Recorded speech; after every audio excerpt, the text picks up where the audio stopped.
Good evening and welcome to the Bellingham City Council regular meeting. Today is Monday, February 9th, 2026. Thank you for joining us this evening. I'm going to officially call the meeting to order and we will begin with roll call. Holly Huffman. Here. Dan Hamill. Here. Skip Williams. Here. Lisa Anderson. Here. Michael Lillquist. Here. Jace Cotton. Here. Hannah Stone. Here. All council members are present. Thank you very much.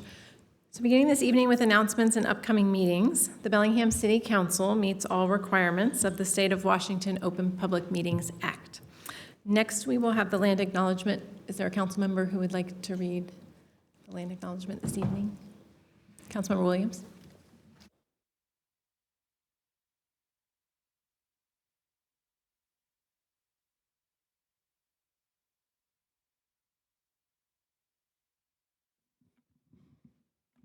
Before we begin, we acknowledge that we are gathered on the traditional and unceded territory of the Lummi, Nooksack, Samish, and Semiahmoo people, who have cared for and tended this land since time immemorial. Truth and acknowledgement are critical to building mutual respect and connection across all barriers of heritage and difference. We begin this effort to acknowledge what has been buried by honoring the truth. We pay respect to their elders, past and present, and so please take a moment to consider the many legacies of violence, displacement, migration, and settlement that bring us together here today. And please join us in uncovering such truths at any and all public events. Thank you, Councilmember Williams. So for language access, the Bellingham City Council provides Spanish interpretation at all regular evening meetings. Interpretation can be accessed by in-person attendees by utilizing the headsets which are located at the front of the room. Remote viewers can log in on to cob.org/cczoom and click on the language icon at the bottom of the screen to listen in Spanish. El Ayuntamiento de la Ciudad de Bellingham ofrece interpretación al español en todas las reuniones vespertinas regulares. Los asistentes presenciales pueden acceder a la interpretación mediante los auriculares ubicados en la parte de enfrente de la sala. Los asistentes remotos pueden acceder a cob.org/cczoom y hacer clic en el icono de idioma en la parte inferior de la pantalla para escuchar en español. Upcoming public hearing. So at our next meeting on February 23rd, 2026, the City Council will hold a public hearing on an ordinance relating to the preservation of landmark trees and extending interim development regulations with respect to landmark trees throughout the city for an additional 6 months. Details can be found at cob.org/meetings 6 days before the public hearing. Written testimony may be submitted in advance of the public hearing at cob.org/public hearing. Comments received at least 8 days before the hearing will be included in the published council packet. Comments received after the deadline will be distributed to all council members, but will not be published in the packet. Instructions on speaking at the public hearing can be found on this agenda under the heading How to Provide Input. Just to let you know, as previously mentioned, our next council meeting will be held on February 23rd, 2026. So we will begin this evening with the public hearing. Again, this is Agenda Bill 24824. So this is a public hearing regarding the surplus property declaration of 1504 I Street and 1506 I Street. Pursuant to BMC 4.84, the Real Estate Review Committee has attached its report and advises the City Council to do the following. 1, declare 1504 and 1506 I Street surplus to the city's needs. Number 2, designate the property for the special disposition process. And 3, direct staff to sell the property by negotiation through a request for proposals process. The City Council is required to hold a public hearing prior to taking the recommended actions. So we are here this evening for that public hearing. I will first turn to Tara Sundin, who's the Community and Economic Development Manager for the city. Thank you. Good evening. I just have a few slides to share with you before you open the public hearing. First, just to provide you with a location map here. The subject parcel is located in the Leonard Streets neighborhood between DuPont and Holly Street on I Street, the 1500 block. The property is about 2,200 square feet. It was at one time a single-family house, and at another time transitioned into a duplex. We have two two-bedroom, one-bath units, around 1,100 square feet each. We estimate the market value to be around $710,000. There's a few parking stalls, and this is the view looking at the property from I Street. I've mentioned that this property was a surprise to city staff. This was a transaction that occurred 36 years ago. The city conveyed this property to the Opportunity Council for Transitional Housing, and they have since been operating that program. Recently informed my team that they were no longer, or shifted priorities, and were no longer able to continue operating the property as transitional housing. When we conveyed the property back in 1990, we included a couple of terms for what happens if the property is no longer used as transitional housing. And one of those options is to revert back to city ownership. And the other one is for the Opportunity Council to pay us back the value of the loan plus the accrued interest. And that would be, we transferred that asset at a loan of $145,000. The value of that would be over $600,000 today. So staff and the real estate team are recommending that we go with the revisionary option, which means the city would get the property back.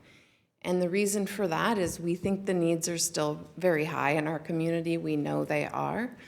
So we'd like to retain this property rather than it going on the market, retain it for use by other community organizations. Before making this recommendation to you today, we did reach out to the nonprofit community to make sure that there was some interest there. And we probably sent it out to 25 or so agencies, and we received letters of interest from 4. Indicating that they had some interest in responding to a future RFP or request for proposals if one was presented. Doesn't mean those 4 will, or they have to, or others won't come forward. But we're confident that if we receive the property back, we will have some opportunities to keep that serving our community. So following tonight's hearing, these are required steps, and under BMC 4.84, the council needs to declare that this property is surplus to our needs. That means the city doesn't have a internal use for this residential property. That you'll designate the property for special disposition. This means that we can go below market rate and consider public benefit, which serving low-income or extremely low-income households is. And then finally, direct staff to sell the property by negotiation through an RFP process. Now, following the public hearing, if council declares this property surplus, our next steps are to issue an RFP. The RFP's been drafted, and it's either going to go out tomorrow or the following day. We're trying to move as quickly as we possibly can because the property is currently vacant. We then will select and negotiate a recipient. Like all of our RFPs, it outlines criteria We're going to be looking for an operator that's responsible, that has experience operating properties. Be looking for an operator that can assure us that they can take care of the property and maintain it, and meet the goals outlined in our consolidated plan, among other things. And then finally, we will execute 2 transactions back to back. This isn't something we do every day, but we have confirmed with the title company that we can, in the same day, take back ownership officially from the Opportunity Council and moments later transfer ownership to another entity. And so that is the process that we are proposing at this stage. Thank you very much. Any clarifying questions from council before we open the public hearing? Seeing none, we will first open the public hearing and then we will return for further questions. How many people do we have signed up? We had 3 individuals signed up. We can- So we'll start first off with Adam Bellinger, and then we'll move online to Carrie Burnside and Michael Chavario.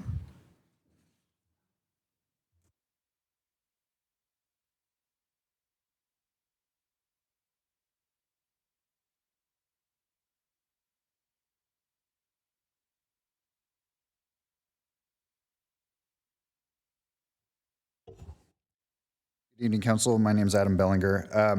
I had a couple of questions about this and then a possible suggestion about how to deal with this specific situation. One, was the property inspected, tested for any sort of contamination issues like meth and also deferred maintenance, underground storage tanks, because this is a 105-year-old building at least. That just, if the city's going to take back the property, we should at least understand what it is we have. And then I think it would also be good to understand what led to the Opportunity Council not running transitional housing. Was it a funding change? Was it a operational obsolescence of this property? Because I think it might just not make sense to be really running this as a low-income housing property. What I think, which leads me to my next suggestion here, is if the home's worth between $700,000 and $800,000, the assessor values it closer to $800,000. Maybe the best use for those dollars would be to sell the property on the market and then sequester those funds for something like tiny home villages. We're currently building them at around $50,000 a unit. So that would put us in the neighborhood of a dozen tiny homes from the sale of this property, potentially. And then it would also bring the property back into the tax rolls, and so the city would be getting the incremental annual taxes. It's about $6,600 a year for if this was on the tax rolls. So anyway, those are my thoughts on it, and I would look forward to hearing what you have to say. Thanks. Thank you, Adam.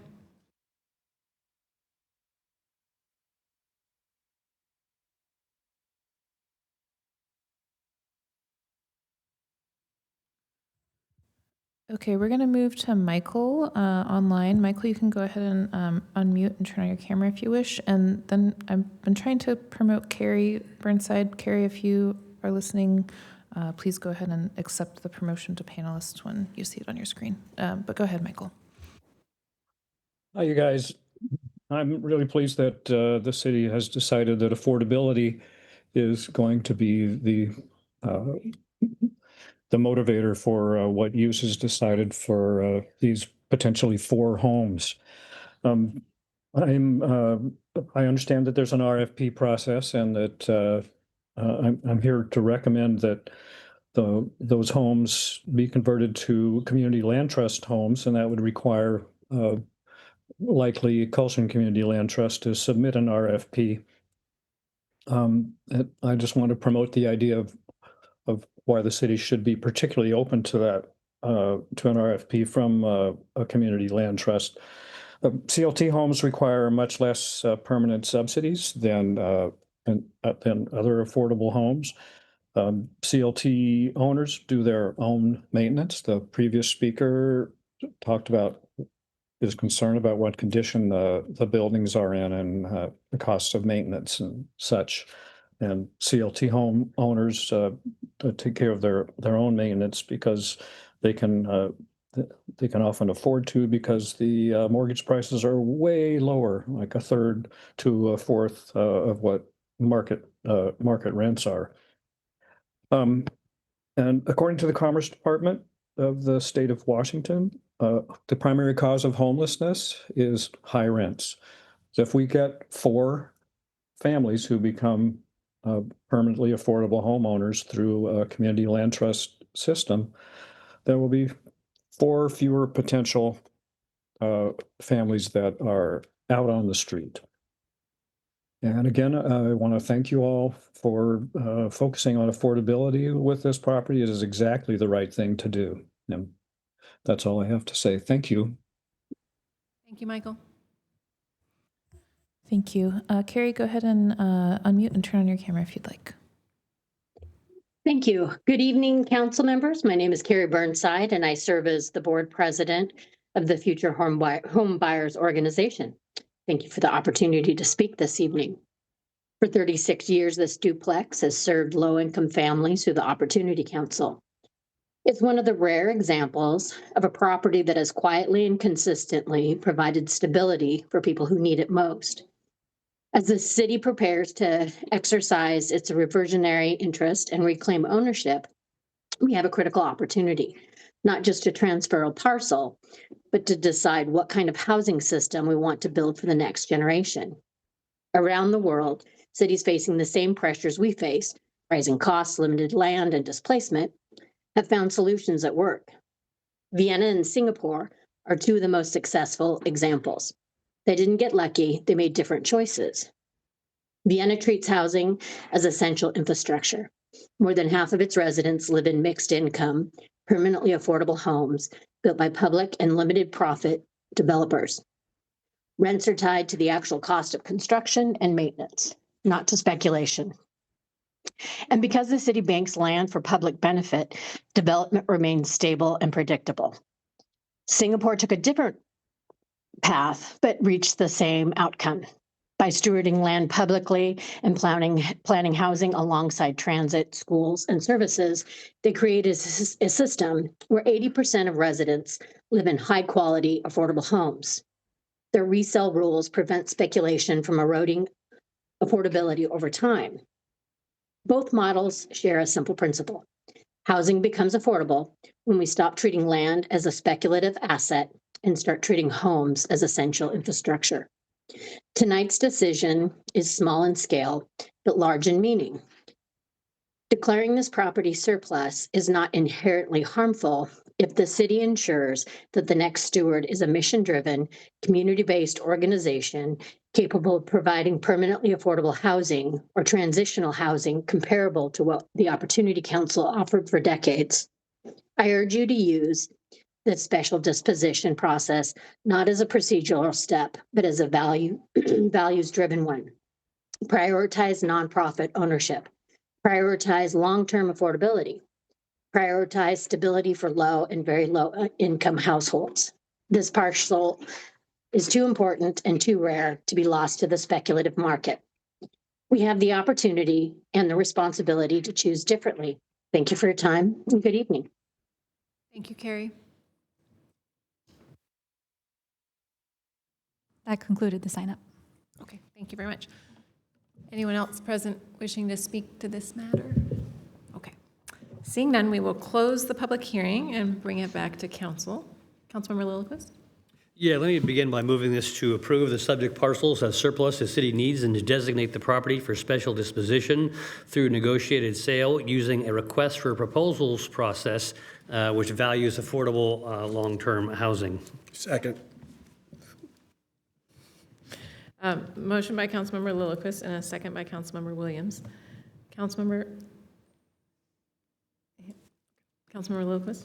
Yeah, so I mean, I'm very much in favor of this, but there's one thing about the description, Ms. Sundin, which raised a little concern for me, which is you said you would, and looking for someone to take this over, to use it as affordable housing, you were looking for an experienced operator. That may be a problem. One of the things that we need to do is grow more housing operators, more nonprofits. So it seems to me then rather than requiring an experience, we should prioritize ability to deliver, which might be in a newer entity. For example, at one time, Road to Home was just an idea, and it needed support and some bootstrapping from the city and from Lehigh to get there. At one time, Homes Now was a crazy idea by a couple of people, and now they've been our tiny home operator for a while. So would staff be open to adjusting the RFP process to prioritize ability to own and operate affordable housing as opposed to, say, experience per se?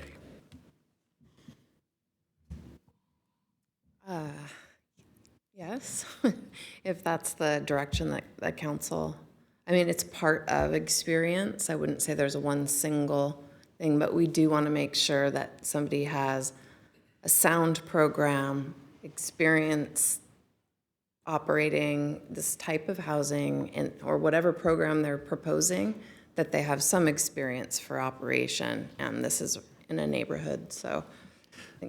We did do some hand-holding for other. But I've been directly involved with building Road to Home's capacity. In that case, the Lehigh was the lead for a number of years before Road to Home was able to take over. But we can take that into consideration. Councilmember Hamel?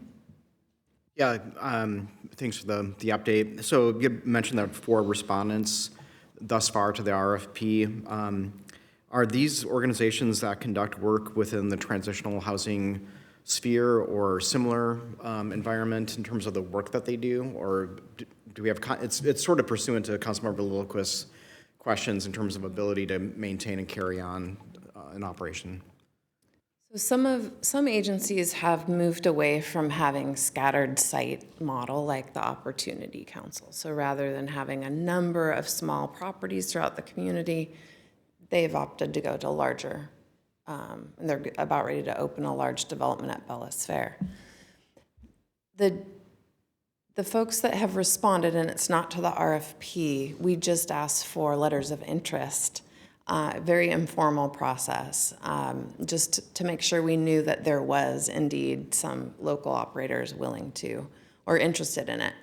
And it's a bit of a variety. One agency operates shelter and transitional housing, another, and none of which are affordable home ownership programs. That doesn't mean a KCLT. They received the letter, they'll receive the RFP. Another entity experienced with developmentally disabled group homes. They've been around in our community for decades, so a bit of a variety. Councilmember Anderson? I just wanted to second Councilmember Lilliquist's thought that we could have individuals in the community who are very experienced working in nonprofits who might be interested in taking up this type of challenge. You mentioned people working with folks with varying abilities. There may be a nonprofit who hasn't necessarily worked in necessarily providing housing, and that might be an area of interest, but the price tag has always been an obstacle for them. So I'd like to keep the thought open a little bit so that our net is a little wider, and then we can take into consideration whether or not they have the resources and skill and expertise coming together in order to be able to facilitate a successful program versus tried and true and our smaller group of people that this is part of their primary mission. So I do confer with Councilmember Lilliquist that I would like to see it stay a little broad, but still defined, that we're not having people look at this RFP and think that perhaps this isn't something that they would have a horse in the race for. if they could put together a good proposal. Councilmember Williams? Yes, I have a question on the RFP process. We post it and it goes out to anybody that wants to apply, correct? Yes. And then, once those applications come in, are they then evaluated at some point? And I would assume thoroughly evaluated as to this is to answer the question of experience versus non-experience. Would they have to just demonstrate that they have the capacity to manage something like this, whether they've had experience or not? Is that, or basically, how much weight does that carry in the process? So they would demonstrate, well, they'd tell us who their team is, describe their background, demonstrate their experience in the topic of which this is, which is housing. That experience, we would be looking at it based on what program are they proposing to operate. Variety of levels of acuity. We know we need housing in the entire continuum. You might need a little more experience in one piece of the continuum than another, and we would be taking that into account. But just like when we're hiring anybody else for doing work with the city, we are looking at the ability of that entity, whether it's an engineer or a human service operator, their ability to deliver what they're saying that they're delivering. So now we would be looking at, I don't know who's going to apply, so it's based on who applies. And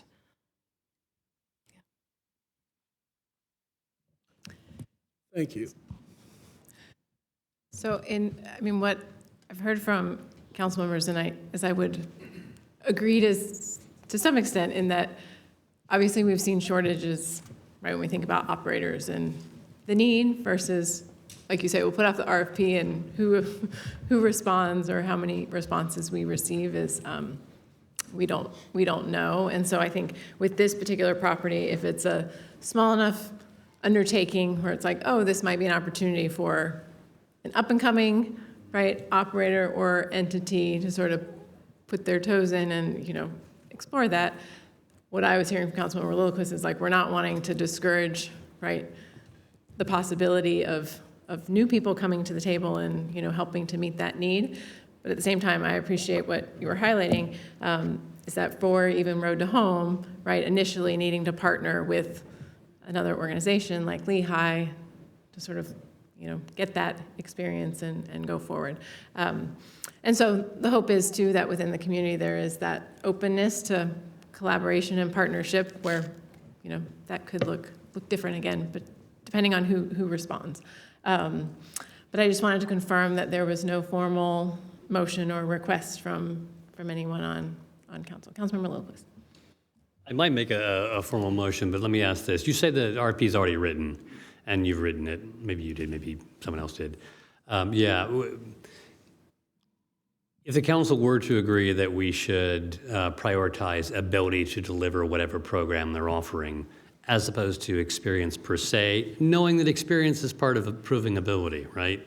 Would you know where that change or that tweaking the language might need to be? And is it a difficult thing to go into that one section and just adjust the language to say that we're looking for to demonstrate or convince us of your ability to deliver your proposal, as opposed to, again, experience per se? Because you might have numerous ways of proving your ability that aren't all necessarily experience doing that same thing previously. If we asked you to staff to adjust it, would you be able to? If the majority of the council asks us to do that, then yes, we would definitely be able to figure out how to reword a part of the proposal. I will note that my preference would be that we entertain people that do not have experience, just like we did Road to Home was a new organization.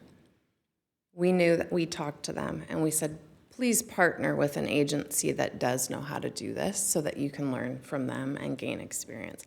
That is what I would recommend, is that an entity that doesn't have experience, or the people on that team, depends on what their experience is, but that sort of a connection with another entity. Now, if the acuity of the program was not severe, if it was low-income housing, 2 units, 2 families that didn't need case management or didn't, then that staff would look at the experience level of the agency. I don't want to go too far with this, but we have talked over and over again about growing capacity in our providers, and this is just a moment where I don't want us to miss an opportunity to find new capacity if it's there. I'm not going to make a motion. I think you understand, and I think the staff will evaluate all the proposals fairly. Councilmember Williams? Okay. So we do have a motion before us. The motion is to approve the subject parcels as surplus and designate the property for special disposition through a negotiated sale using a request for proposals process. Is there any further discussion? Okay. Seeing none. All in favor will say aye. Aye. Aye. Any opposed or abstentions? Okay. Seeing none, that passes 7-0. Thank you very much. Okay. So the next item on the agenda is appointments, and I know that Mayor Lund has a few appointments this evening, all of which require approval. So,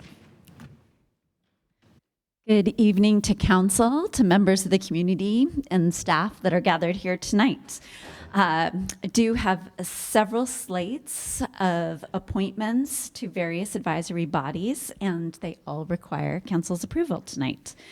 So the first is I'm seeking to appoint Kristen Hayter to a first term and reappoint Kirsten McDade to a first full term and reappoint John Peppel to a first full term on the Water Resources Advisory Board. Move approval. Second. motion's been made by Councilmember Anderson and a second by Councilmember Huffman. Any discussion? Okay. Seeing none, all in favor will say aye. Aye. Any opposed or abstentions? Okay. Seeing none, that passes 7-0. Thank you. The next is a slate of appointments to the Whatcom Racial Equity Commission. I am seeking to appoint, and I'm co-appointing alongside Executive Sadhu, and these appointments have already passed at the County Council, just for your information. But those appointments are Benny Spencer, Shariah Lane, Nisha Randeo, and Sarah O'Connor, all to their first terms on the REC. Move approval. Second. Motion was made by Councilmember Williams and a second by Councilmember Cotton. Any discussion or questions? Okay. Seeing none, all in favor will say aye. Aye. Any opposed or abstentions? Okay. Seeing none, that passes 7-0. Thank you. And last but not least are some appointments to the Bellingham Arts Commission. I'm seeking to reappoint Patricia McDonald to a first full term and reappoint Philip Freytag to a first term on the Arts Commission. Move approval. Second. Motion was made by Councilmember Lillquist and a second by Councilmember Huffman. Any discussion or questions? Okay. All in favor will say aye. Aye. Any opposed or abstentions? Seeing none, that passes 7-0. Thank you very much. So next on the agenda, we have the mayor's report. No? Okay. It's tonight. Okay. Sounds good. So moving forward then from that on the agenda, the next item is council assignment reports. Just a reminder that this is a standing time for council member reports from assigned committees, boards, and other groups that they may participate in outside of our committee work. Any updates? Councilmember Anderson? Thank you. I'll report on one of the meetings that I had last week, which was the Lake Whatcom Joint Council and Commissioners meeting. It was held, the Lake Whatcom Policy Group meeting, which was held February 4th. It was interesting. What I appreciated most out of the discussion was the presentation on the Aquatic Invasive Species Program. A while back, multiple community members and some council really kind of pushed to get a gate at Blodell Donovan, and our current mayor agreed, and we eventually got a gate for after season. And happy to report that, or unhappy, in 2025, the AIS program intercepted its first vessel fully encrusted with invasive mussels. And this was during the off-season, and somehow this vessel was in infested waters and somehow bypassed all the highway checkpoints on its route. Thankfully, the mussels were basically dried out and dead on arrival, so that was the good news, but thankfully our staff was able to work hard and diligently to clean off the vessel, because even dead shells can trigger false positive eDNA sampling, which can offset when we're checking for infestation. And just to share some of the numbers of the 2025, 15,572 inspections were performed, 7,127 permits were issued. Of that, 2,930 were local, 741 were Washington State, 55 were out of state, and 3,282 were non-motorized. They also covered the expectation coming forward in 2026 with a little bit more coverage at some of the county boat ramps that go into Lake Whatcom, so there will be a little bit more monitoring there other than weekends, which personally I feel is much needed. We also covered the agenda for the Lake Whatcom Joint Council and Commissioners meeting, which will be held Wednesday, April 1st at 6:30 here in the chambers. So if you're interested in learning more about Lake Whatcom, we'll be having a presentation from the lake monitoring snapshot, and we'll also be looking ahead at the 2026 priorities and challenges. Another thing, just to update, there are 3 land parcels within the watershed which are slated for recommendation. So we have a 5-person panel that takes a look at what I feel is an antiquated landscape policy, which was written 26 years ago. But nevertheless, after the individuals looked at these parcels, they are recommending to DNR the potential for cutting of these areas, which will actually increase road development in the watershed. So look for more to come there. I'm sure we'll be probably having that as part of our discussion, or at least I know I hope to bring it up at the joint meeting. But for me, it was my first meeting as one of the reps there, so I felt it was a good meeting to start getting my feet wet and learning. Well, I think I know not enough, but some. Been keeping tabs on the Lake Whatcom and what's been happening, but it was nice to have a seat at the table. So, end of report. Thank you very much. Any other Councilmember Hamel? Yeah, thank you, Council President. I've got several here. I'll be brief here just in the interest of time. So I'm going to be reporting out tonight on several of the committees that I serve on, including WATCOM, that's our 911 call center, the Incarceration Prevention and Reduction Task Force, and Bellingham Library. First of all, I want to thank John, Adam, and Craig from the alternate response team for letting me ride along with them. This was a couple weeks ago. The alternative response team is a relatively new and increasingly important part of how our community responds to people experiencing mental health and substance use crisis. I hear repeatedly from those who work daily in first response that this effective program could benefit the community by having more hours available during evenings and weekends. I want to thank all those who are working behind the scenes to make this happen, and I hope that we'll be able to achieve that soon. Last week, a civics class from Options High School came actually right here into these chambers for a class on local government.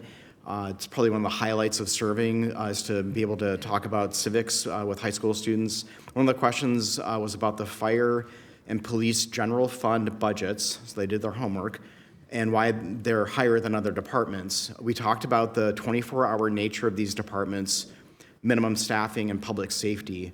And I saw what that looked like firsthand on a ride-along 2 weeks ago with Bellingham Police Department's Officer Mao, sorry, I know I was going to butcher that, on a night shift patrol, which is completely different. The city changes quite a bit from when people go home from work and then night happens. And I think that we can all agree that public safety is a concern for all hours of the day. What I saw during that ride-along was a lot of really highly professional coordination between fire and police during that evening.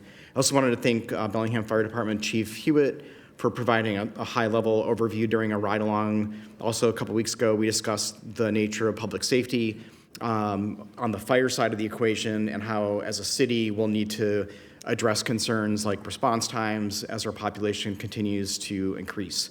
And a quick shout out to Watcom, our 911 call center, and Justin Rasmussen, Watcom's deputy chief, for allowing me to sit alongside dispatch when calls were coming in. It was a reminder of the complexity of their work and the importance of providing a state-of-the-art modern facility for our community's call center, and council made a vote on that this morning. We'll be talking about that a little bit more tonight.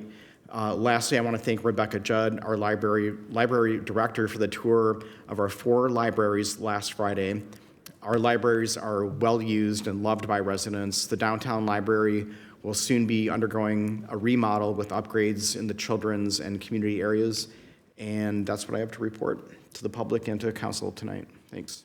Thank you very much, Councilmember Hamel. Any other reports from council members? Okay. I have one for our lobby team. So this is regarding the lobby meetings that we have weekly right now during this session. We're almost halfway through, hard to believe, the 60-day session. We have 31 days left. So today is the fiscal committee cutoff for bills in their house of origin. February 17th, which is coming up quickly, is the cutoff for bills to be voted out of their house of origin. So since our last update, the city has engaged in a variety of lobbying activities. So just going to mention a few of those highlights. I know we were talking about the different ways in which that lobby group takes action. So funding requests. We submitted paperwork requesting $1.5 million for a day shelter. City staff also submitted 2 transportation funding requests. One submitted to Senator Lovelett for the Potter Street roundabout and pedestrian improvements on Lincoln Street. We submitted a second transportation funding request to Senator Shoemake for railroad crossing improvements on Pine Street. With respect to some of the letters that have been submitted, so the city signed on to a joint letter with Prosecutor Ritchie and Executive Sadoo calling for the preservation of LEAD funding, which is currently at risk. The city also signed on to an AWC, Association of Washington Cities, AWC letter urging the preservation of funding for the Public Works Assistance Account. The governor has proposed sweeping $75 million out of this account, and the state already swept $288 million from this account last year. So that letter, again, is advocating to try and retain those funds. Bill engagement, so with respect to bills that are currently pending, wanting to express appreciation for Director Lyon and continuing to show up for testimony. Director Lyon provided testimony on multiple bills over the last few weeks. He testified on House Bill 2480. This is a bill concerning residential development in commercial and mixed-use zones. He expressed our concerns, and the bill was successfully amended. So the amendment looking at trying to retain the ability to have commercial on the first floor. So some of this legislation was looking to require residential throughout from top to bottom in these developments. So obviously within our urban core, there are some places within the city where we really want to retain the ability to have commercial on the first floor. Director Lyon also testified on Senate Bill 5633 regarding subdivisions. Senate Bill 5609. This was regarding cultural resource protection. Senate Bill 6274 concerning street standards and frontage improvement requirements. And Senate Bill 2266, which encourages step housing. Director Lyons' testimony on each of these bills sought to express our concerns and suggest improvements rather than opposing or, opposition to the bill. And so I think that's one of the really key pieces to highlight. This legislative session, it feels like the city's been much more nimble to be able to respond, not just for or against particular pieces of legislation that are pending, but really to dive into the details and utilize our contact points, whether that's through our lobbyists or the connections that we have with our own, delegation in the 40th and 42nd, to really fine tune legislation. So if there are little areas where, some wording changes or particular pieces are amended that can really have some great impact and advantage to our community, has been really fruitful. So great appreciation. I know that takes a lot of time, especially when you're signing up to testify and you don't know when that may be and how much your time may be cut or reduced. So it is a commitment, but it seems to have been beneficial to us this term so far. So as a reminder, you can view our legislative agenda on the city's state government relations page through the cob.org website. So if people want additional information, otherwise just a brief high-level update. Anything else from council members? Okay. Seeing none, we will move to committee reports. So this afternoon, we started with Public Works and Natural Resources at 1 o'clock, and that was chaired by Council Member Lilliquist. Thank you, President Stone. The Public Works Committee had 3 items before us. The first of those was a contract award for the Whatcom Emergency Communications Center. This is project EF183, bid number 59B-2025. The city is constructing a new Whatcom 911 Communications Center to replace the existing aging building. The city publicly opened 8 bids on January 13th of this year, and Corlacusio Brothers, Inc.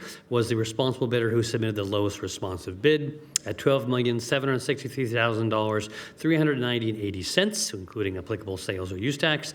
The engineer's estimate was a little bit higher than that, 13.4 million more or less. The project includes an apprenticeship hour requirement because it's large enough.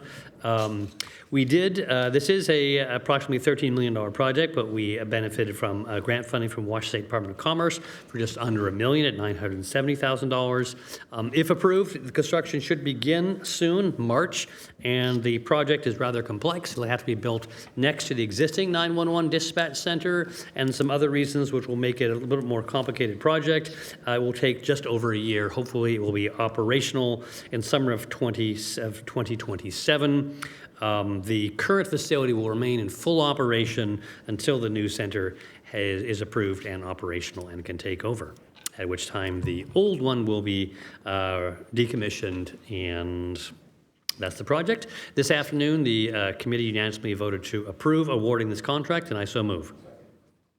Motion was made by Councilmember Lilliquist and a second by Councilmember Hamel. Any discussion? Councilmember Hamel. I just want to underscore the importance of what this means, both for the folks that work in this facility.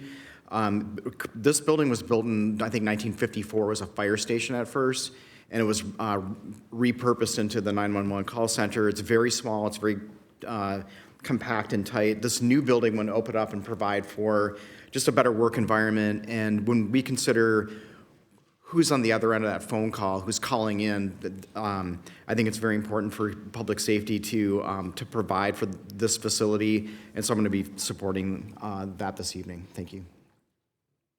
Any other comments from council? If not, we'll call the question. All in favor will say aye. Aye.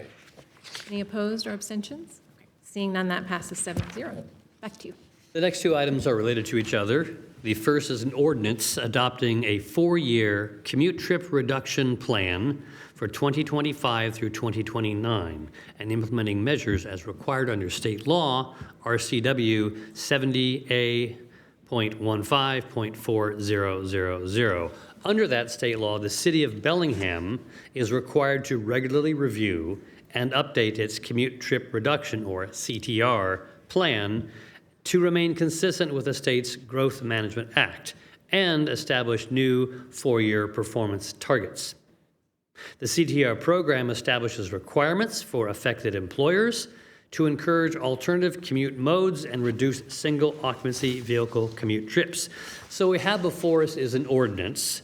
That ordinance replaces the previous one adopted several years ago to bring into compliance with state law. And furthermore, that ordinance then adopts the plan. The plan is a multi-page document that has been developed in accordance with guidelines provided by the state. That plan addresses high-level goals such as improving our multimodal transportation network, support for compact and infill development within the existing areas of the city, sustainable land practices, and also equity in transportation so that transportation options are available for all members of our community, regardless of their particular position of advantage.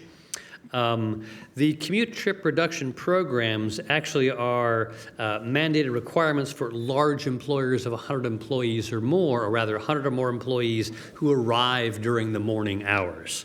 And that is 15 employers, including the city of Bellingham.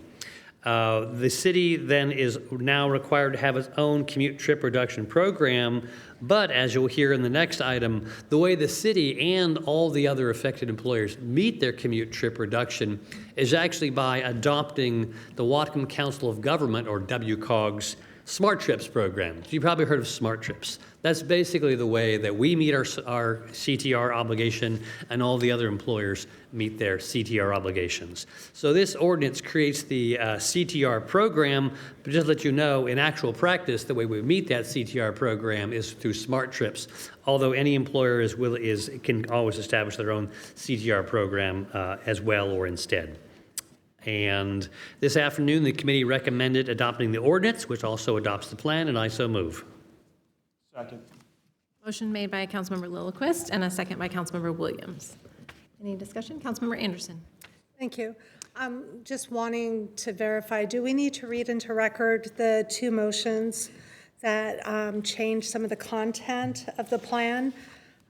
We had a vote on that.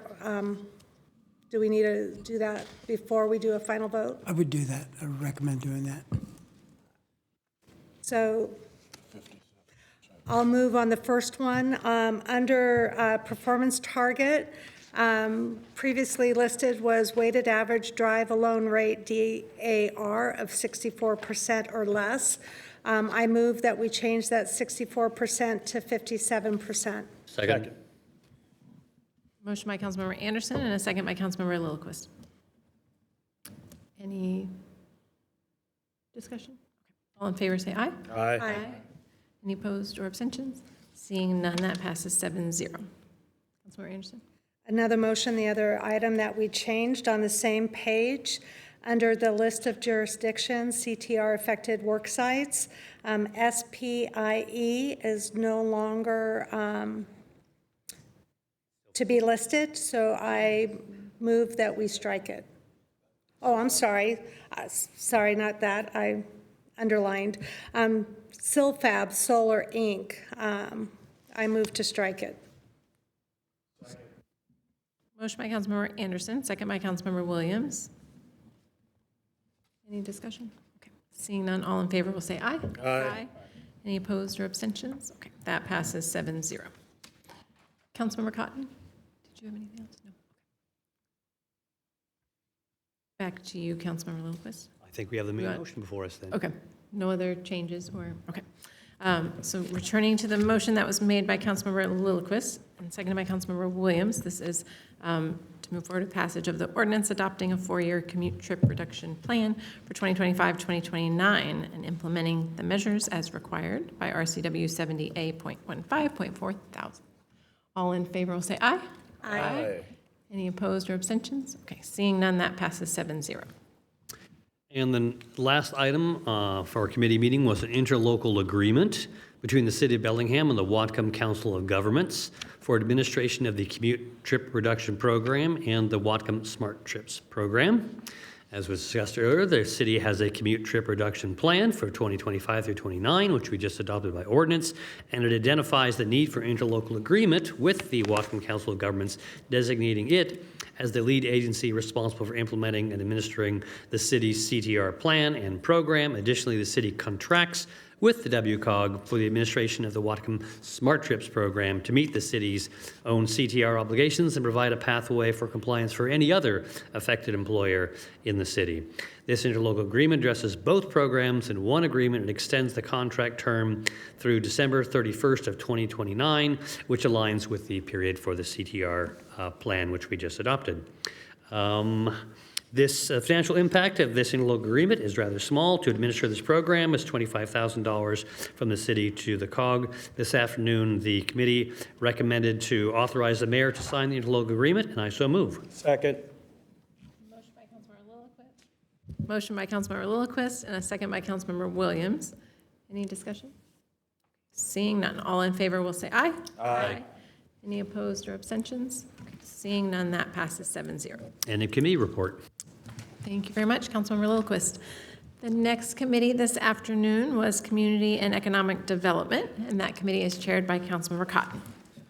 Thank you, Council President. I'm joined on that committee by Council Members Huffman and Williams, although all council members were present. Our first agenda item was a discussion regarding the surplus declaration process for 1504 and 1506 I Street, which we took action on earlier this evening.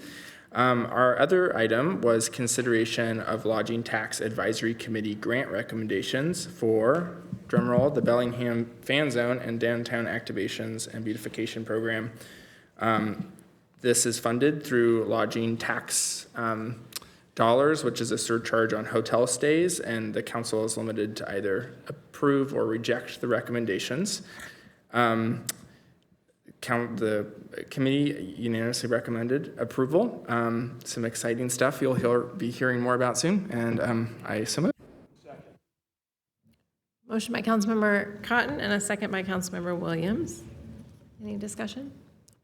Seeing none, all in favor will say aye. Aye. Any opposed or abstentions? Seeing none, that passes 7-0. And that was the end of the committee. Thank you very much. So the last committee this afternoon was Committee of the Whole. All council members were present.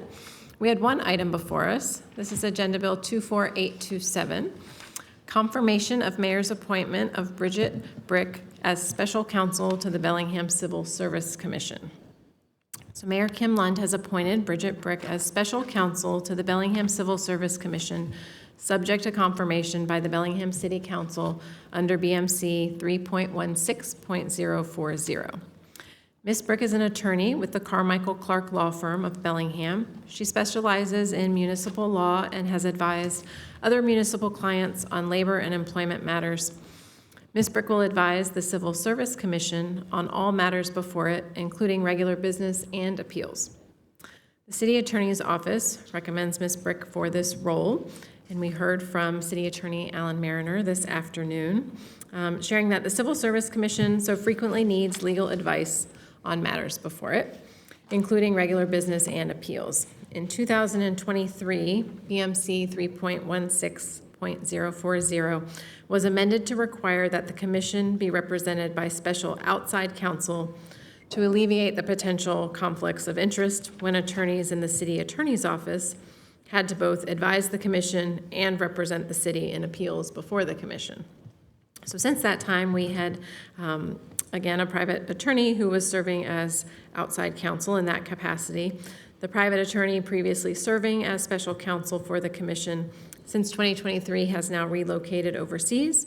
So a new special counsel needs to be appointed. And Ms. Brick was with us this afternoon in chambers, and there was a unanimous motion from the committee at that time, and I so move. Second.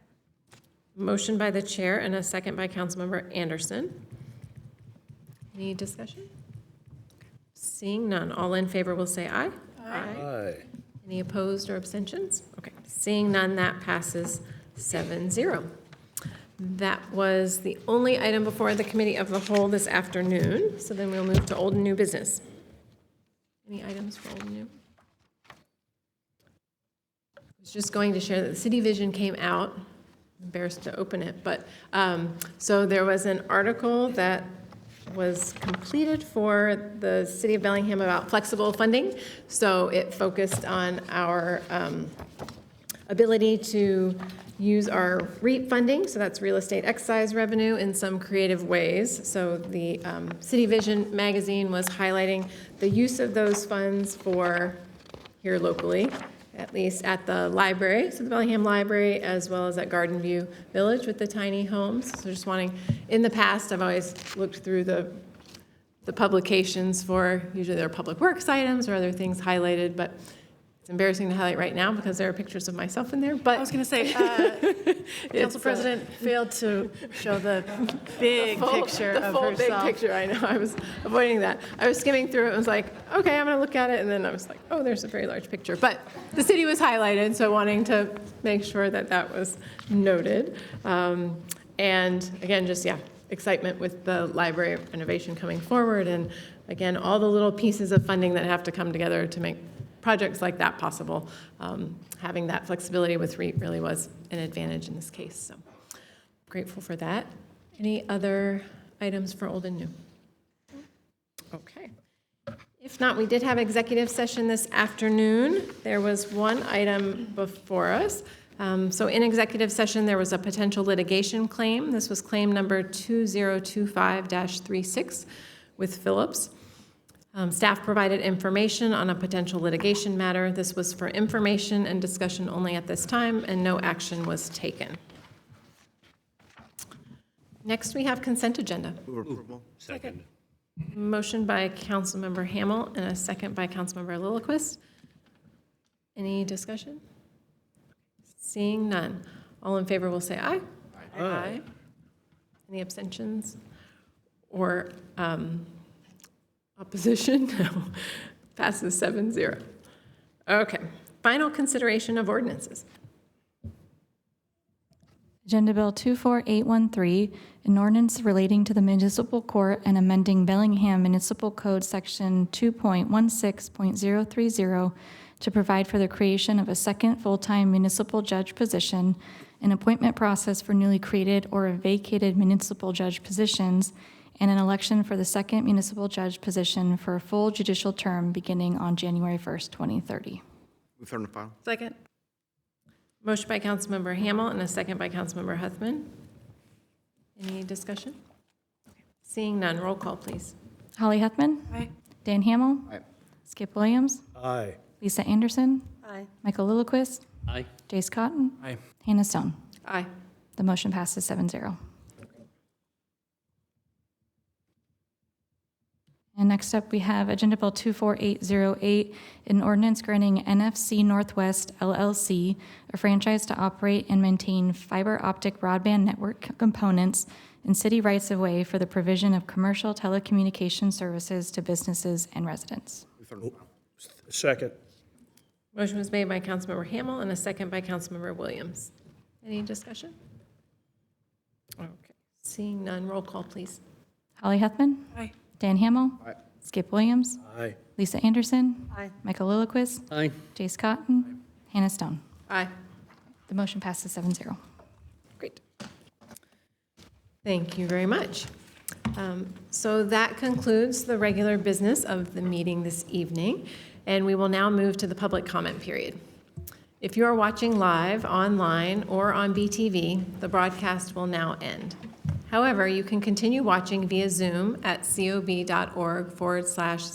Zoom, or listen via phone by dialing 253-215-8782 and entering meeting ID 871-5188-5205 and password 9.